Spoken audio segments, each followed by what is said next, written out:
Assalamualaikum warahmatullahi wabarakatuh. Jumpa lagi kita di Ngopas, ngobrol pendidikan santuy. Kali ini kita di SMK Negeri 1 Kedawung, Sragen, Jawa Tengah. Ya. Kita bersama Ibu Kepala Sekolah yang sangat energik, Ibu Budi Isnani. Ini luar biasa. Kepala sekolah yang ibu-ibu rata-rata itu sukses. Amin. Dan kita ini kan selalu mengidolakan kepala sekolah yang bisa membawa SMK-nya berlari dengan cepat. Apalagi ini SMK Pertanian, Bu Budi ya. Iya. Nah, Bu Budi, kalau kita lihat ini kan lahan sekolahnya luar biasa ya, luas, dengan berbagai kompetensi yang dikembangkan di sini. Dan ini juga hasil dari anak-anak kita ini luar biasa ini. Ini sudah levelnya mungkin level 1 ya Bu Budi ya ini ada. Dan anak-anak kita ini dibimbing oleh guru-guru yang luar biasa juga, muda-muda ya. Meskipun senior tapi semangatnya muda. Ya Bu ya. Iya. Oke Bu Budi, ini bisa cerita kenapa Ibu tertarik untuk memimpin sekolah pertanian dengan berbagai kompetensi yang unggul ini? Terima kasih Pak Haris dari Balai Restan. Terkait dengan penempatan ini kami kan tidak tahu Pak, semuanya adalah murni dari Dinas Pendidikan Provinsi Jawa Tengah yang dulunya saya bertempat ataupun juga pengelola di SMK Negeri 1 Sragen sekolah basement, terus dialih tugaskan, dimutasikan di SMK Negeri 1 Kedawung Sragen ini yang berbasis pertanian. Dan ini sangat berkebalikan dengan di sana, karena di sana itu lahannya sempit. Nah, ini kali 20-nya, jadi di sini 20 hektar, di sana itu 1,3 kalau tidak salah. Sehingga memang dibutuhkan ya energi dan juga pemikiran yang lebih dibandingkan di sana. Memang satu dengan yang lainnya itu sama-sama punya kelebihan masing-masing. Enaknya di SMK 1 Sragen mungkin lahan sempit, kita dalam mengontrol pembelajaran begitu kita keluar dari kantor gitu sudah kelihatan, misalnya pembelajaran kelas mana yang kosong itu sudah kelihatan karena keliling gitu tingkat sehingga kelihatan kelas mana yang kosong. Sedangkan di SMK Negeri 1 Kedawung ini ya tentu sangat berbeda karena luas lahan yang luas dan juga kelasnya juga berada di jauh-jauh di sana, di tersebar, sana tersebar seperti itu, sehingga membutuhkan pola kontrol yang memang berbeda dengan di SMK 1. Kalau di SMK 1 Sragen tadi tinggal keluar sudah kelihatan semuanya. Kalau di sini saya memang harus terjun langsung. Saya kontrol pagi, siang dan juga sorenya dengan saya mengendarai sepeda motor Pak. Jadi di sini memang ruang satu dengan ruang satunya itu memang terpaut jauh sehingga ya akses menuju ke tempat-tempat pembelajaran yang kelas-kelas maupun juga bengkel itu ya kalau tidak sepeda motor ya mobil langsung masuk di sana. Sini berarti sambil olahraga ya Bu ya? Ya sebenarnya sih awal-awal juga seperti itu sambil olahraga gitu. Tetapi dengan padatnya pekerjaan, kalau saya hanya jalan pakai kaki saja itu nggak cukup Pak waktunya. Jadi hanya baru berjalan sampai di sebelah selatan misalnya sampai di masjid atau apa gitu waktunya sudah jauh sekali, sudah lama. Sehingga saya juga ya saya harus insya Allah tetap harus menjaga kesehatan sendiri, tetapi dengan waktu yang tersendiri di hari libur misalnya saya renang dan lain sebagainya itu yang saya lakukan. Ya Bu, ini tadi kan berangkat dari satu tuntutan tugas ya. Tugas terus lama-lama kerasan, lama-lama mencintai dan nggak mau pergi dari sini gitu ya.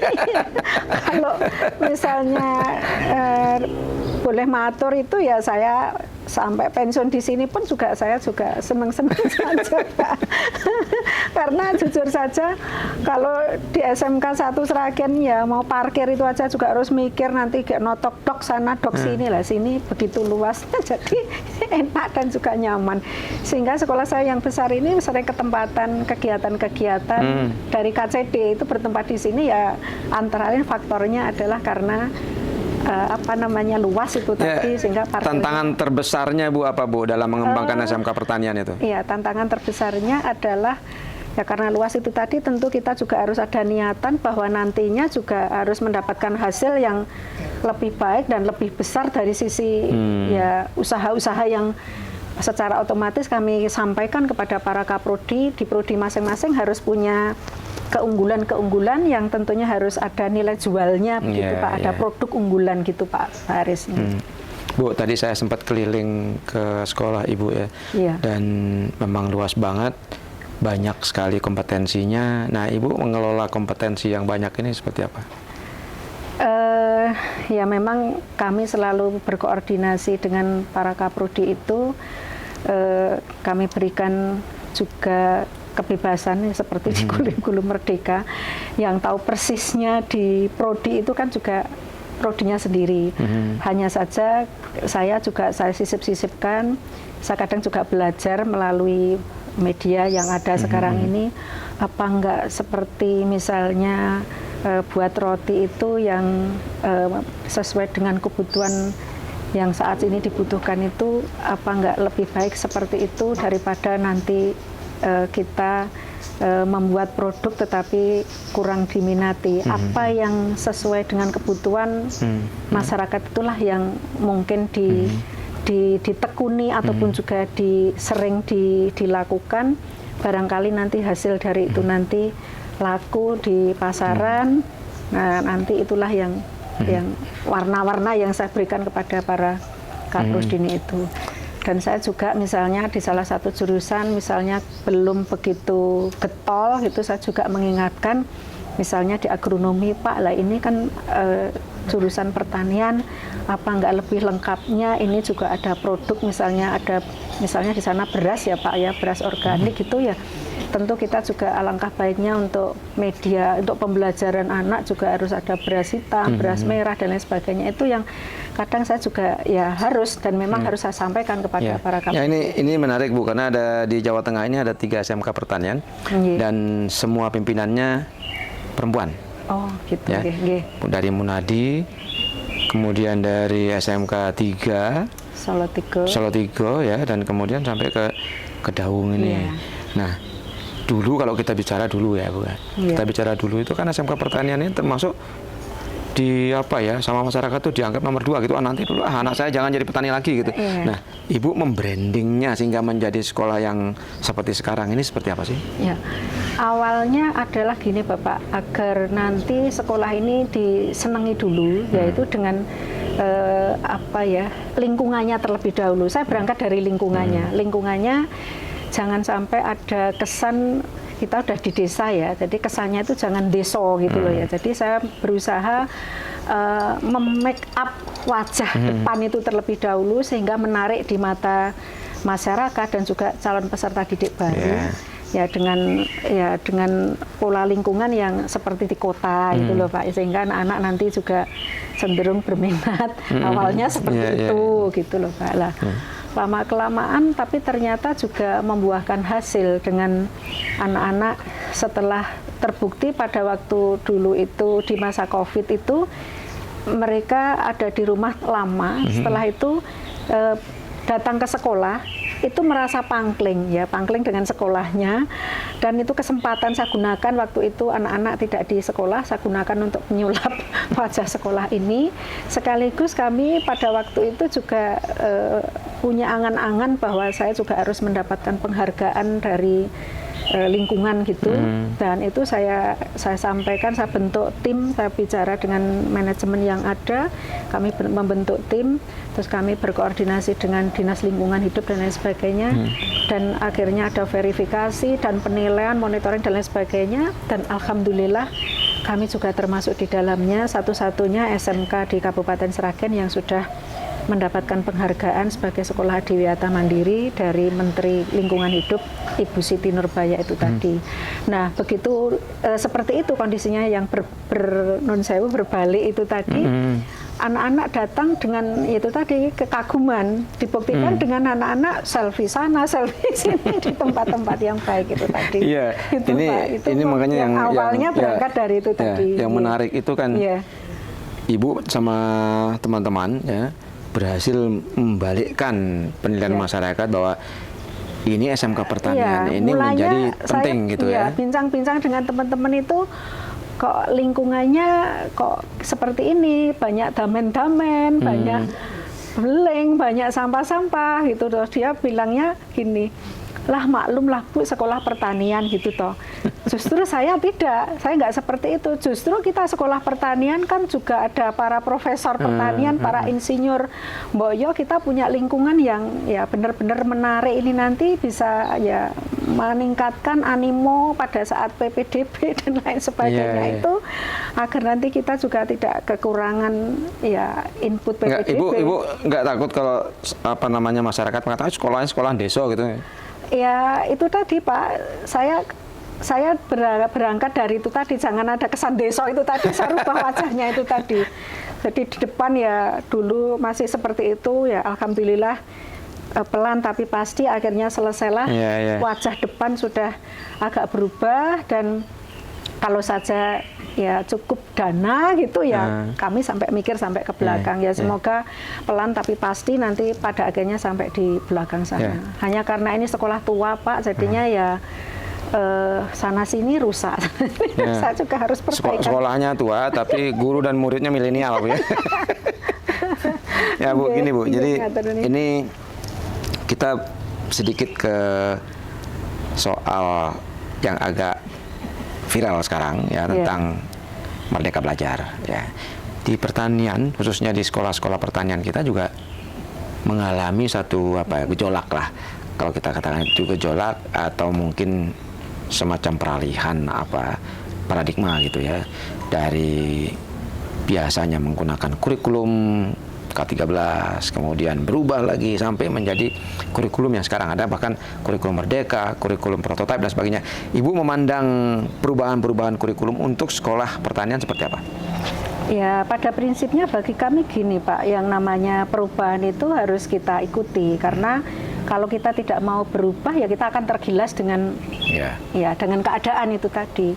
Ya mau tidak mau, suka tidak suka ya kita harus bisa mengikuti itu tadi, memberikan motivasi, dorongan kepada guru ya harus mau berubah dan jangan sampai kita juga tertinggal gitu. Itu yang kami sampaikan terlebih dahulu adalah motivasi, dan setelah itu juga kita berkoordinasi dengan manajemen yang ada untuk juga melengkapi sarana prasarananya dan juga tentunya kita merubah mindset tadi. Terutama yang penting adalah mindset terlebih dahulu agar nanti mau berubah itu tadi Pak ya, dengan melakukan mungkin IHT dan lain sebagainya. Ini juga kita dibarengkan itu di manajemen juga tentu dengan mengadakan IHT tentu juga ada anggaran yang harus disiapkan dan lain sebagainya. Mungkin berbeda dengan di sekolah PK yang ada untuk IHT itu sudah ada anggaran sekian, tapi kalau kita bukan sekolah PK ya istilahnya ya nyari-nyari gerak-gerak harus berbagi itu tadi.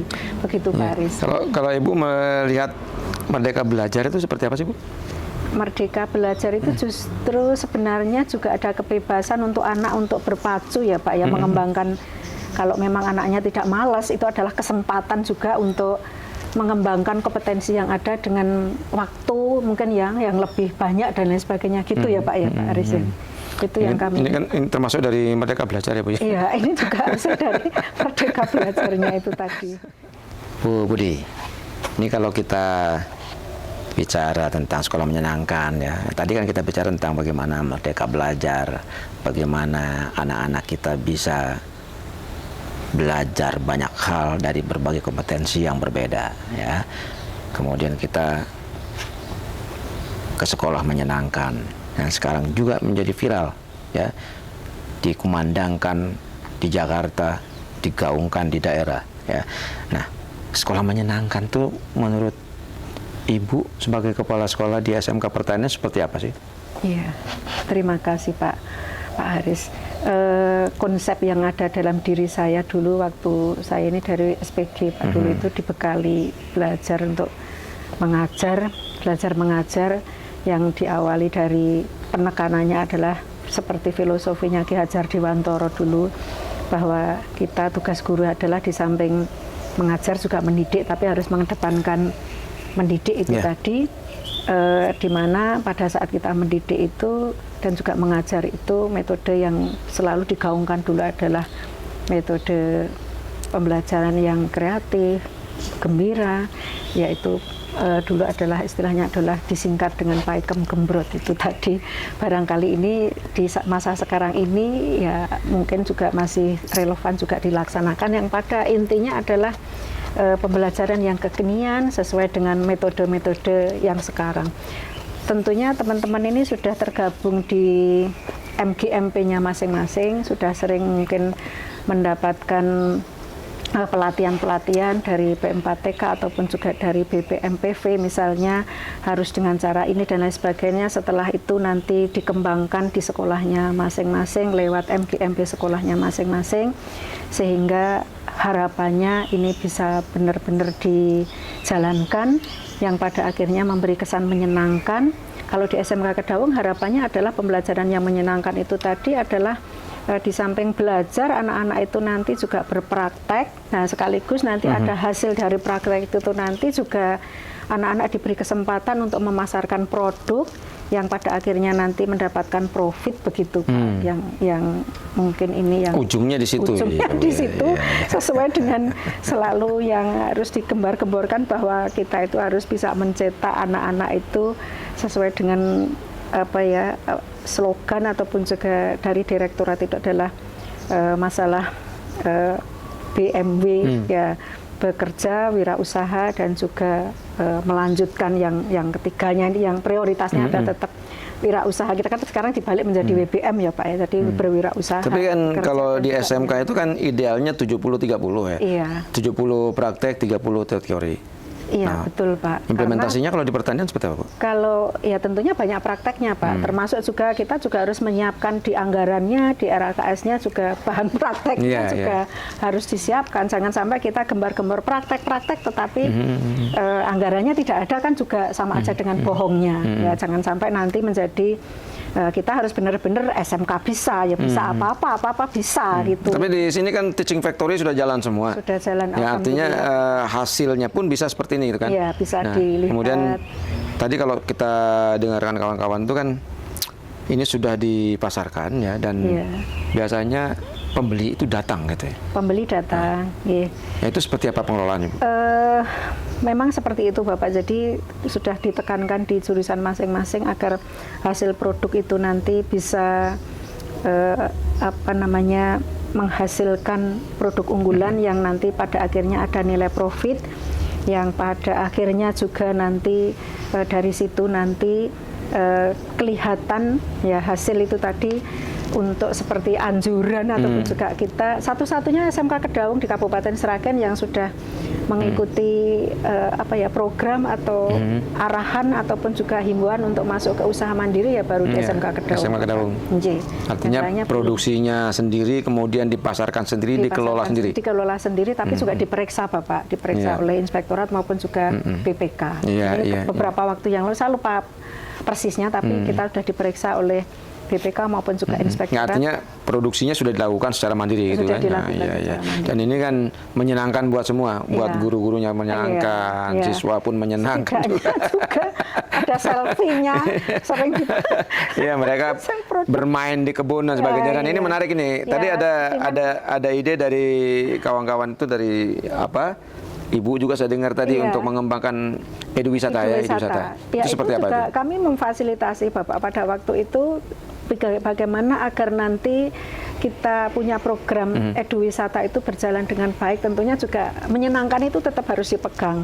Maka kami prioritaskan kemarin itu agar jalan-jalan di kebun itu serasa piknik ataupun juga refreshing itu juga harus disaranai, jalannya juga dipaving dan lain sebagainya. Sehingga nanti ada sensasi jalan sambil petik kelengkeng, meskipun nanti pada akhirnya disuruh nimbang ya Pak. Seperti itu Bapak antara lain. Di pengolahan hasil pertaniannya ada inovasi-inovasi yang sudah dilakukan sama kawan-kawan? Ada inovasi Pak, mungkin juga inovasinya antara lain mungkin bikin keripik gitu, bikin apa? masa berbuahnya itu tadi Pak. Jadi tidak kenal musim gitulah, dengan disetting misalnya ada di bagian ini, di kelompok ini nanti sedang berpanen, terus di sebelah sana sedang berbunga, di sebelah sana mulai dipetik dan lain sebagainya, sehingga tidak perlakuannya dirubah ya Bu ya. Perlakuannya diubah, itu bagian dari inovasi. Nah ini saya kira menarik ya, kalau kita lihat tadi ada masing-masing lahan itu ada kebun kelengkeng, ada kebun jambu, ada kebun duren gitu. Iya. Ini diatur gimana Pak Bu ininya Pak? Iya. Pembuahan diatur, kemudian masa panennya pun diatur seperti itu ya? Iya. Sehingga ya itu tadi, agar nanti tidak ada kehabisan itu tadi Pak. Meskipun misalnya ndelalah kok kita ketempatan ataupun juga banyak konsumen yang pemesanan kaitannya dengan kelengkeng habis, tapi di satu sisi nanti jambunya ganti ada gitu. Jadi tetap buah itu ada gitu. Ngaten Bapak nih. Oke, ini yang lain Bu, saya lihat juga ada yang hal menarik di SMK Kedaung, ada program lintas provinsi ya. Saya lihat ada dari adik-adik kita dari Papua pun mereka kirim untuk belajar di sini. Apa yang mereka pelajari di sini Bu? Iya. Iya, di SMK Negeri 1 Kedaung ini juga satu-satunya di Kabupaten Sragen yang dipercaya oleh pemerintah Papua untuk bisa mengikuti program afirmasi tersebut. Setiap tahun itu dua itu dikirim. Nanti anak-anak tersebut itu juga kami upayakan agar nanti anak juga kebinekaannya juga ada, sehingga seringkali berbagai kegiatan itu juga diikuti oleh anak-anak. Dan juga di saat ini ada pameran KTNA, jadi ada di gedung SMS sana, kelompok tani dan nelayan terpadu. Ini justru kami munculkan, jadi anak-anak Papua itu saya kirim untuk jaga stand Pak, sehingga juga menarik pengunjung juga. Ini kok ada orang yang berwajah berbeda gitu. Tetapi anak-anaknya adalah anak-anak dari SMK Negeri 1 Kedaung seperti itu.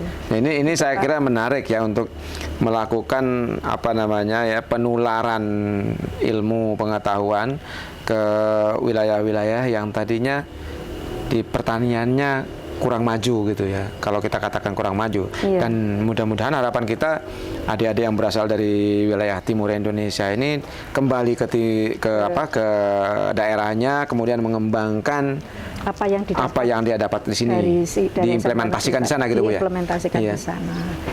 Seperti itu Bapak. Iya.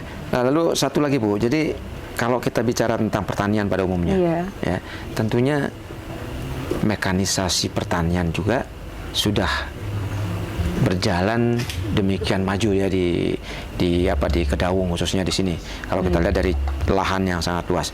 Nah, Ibu sama kawan-kawan ini ada pemikiran-pemikiran yang lebih inovatif nggak untuk mengembangkan kembali kompetensi-kompetensi yang ada di sini? Untuk lebih inovatifnya dari mekanisasi pertanian, ini jurusan yang mekanisasi pertanian ya Pak ya? Ya tidak hanya mekanisasi, mungkin gitu, dengan jurusan-jurusan yang lain. Ya kami terkendala dengan peralatan Bapak, jujur saja. Peralatan yang kita punya ini mungkin belum standar dengan industri, ini yang menjadi tantangan kami. Namun kami juga tentu tidak berhenti sampai di situ. Ada program PKL itu, praktek kerja lapangan itu saya sampaikan kepada pihak-pihak yang atau teman-teman yang terkait itu tadi, agar nantinya mencari dudi itu adalah dudi yang benar-benar kompeten untuk anak-anak kita, yang pada akhirnya nanti di sana anak kenal dengan peralatan yang standar itu tadi. Ini yang cara mengatasinya adalah dengan cara seperti itu. Karena kalau kita mau membeli peralatan yang seperti standarnya industri itu, ya mungkin saat ini ada keterbatasan dana itu tadi. Yaitu tadi caranya adalah dengan pada saat pelaksanaan PKL itu mencari ataupun juga menseleksi dudi yang benar-benar bisa membawa anak mempunyai mindset, kompetensi, mendapatkan skill yang baik dengan peralatan. Seperti contohnya saja kami mengakui Bapak, misalnya di TKR itu juga kita punya mobil praktek ya, tapi mobil prakteknya kita itu juga masih Yang lama itu ya. Lama ya. Jadi ada Xenia, ada apa ya Pak, satunya itu Panther gitu loh ya. Jadi mobil-mobil yang terbaru seperti misalnya Expander atau ya Toyota yang terbaru itu juga kita belum ada. Sehingga ya harapannya anak-anak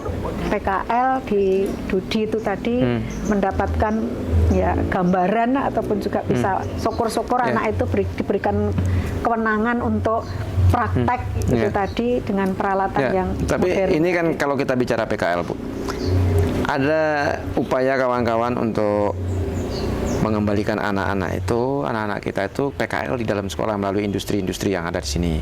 Misalnya industri pertaniannya kan kita sudah punya. Nah, apa pandangan kawan-kawan di sini atau Ibu khususnya sebagai kepala sekolah kalau PKL itu dilakukan di dalam sekolah? Kemarin pada saat kita mau memberangkatkan anak-anak memang juga kontra satu yang satu dengan yang lain tuh perbedaan pendapat itu mesti ya Pak ya.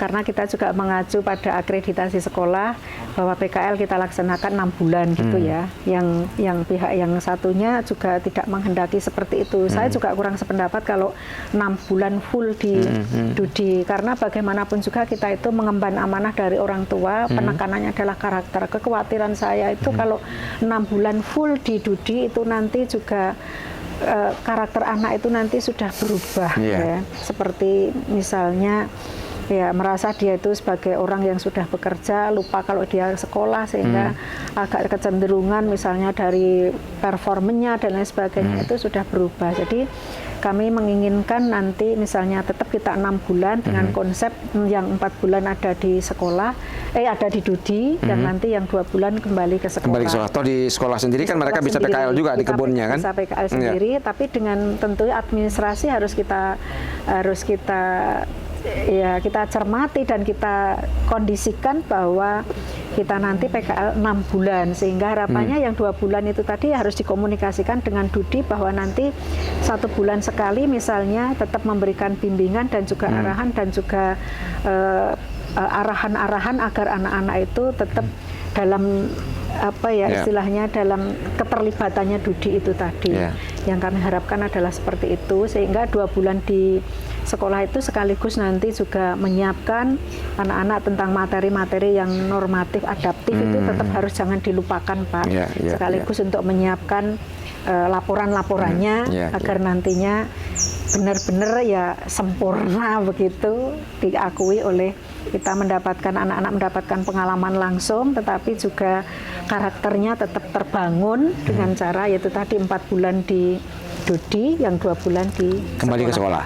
Seperti itu. Ya, kalau sekolah juga kalau kita lihat juga kan ada close house, jadi kalau di peternakan sedangkan di agronomi juga ada perkebunan. Ada perkebunan Terus misalnya di APHP ataupun juga di Tata Boga itu insya Allah juga ada, kita juga sudah ada produk juga Nata de Coco misalnya Pak, itu yang sudah standarnya dengan pabrik juga, kita juga punya usaha-usaha seperti itu. Yang penting kan sebenarnya di dalam PKL itu anak-anak kita itu berhasil dikenalkan iklim industri, dan itu bisa dengan mengundang para praktisi di dunia usaha, dunia industri, ataupun juga tokoh-tokoh alumni yang sudah berhasil itu pun juga bisa memberikan pencerahan dan motivasi kepada adik-adik kelasnya.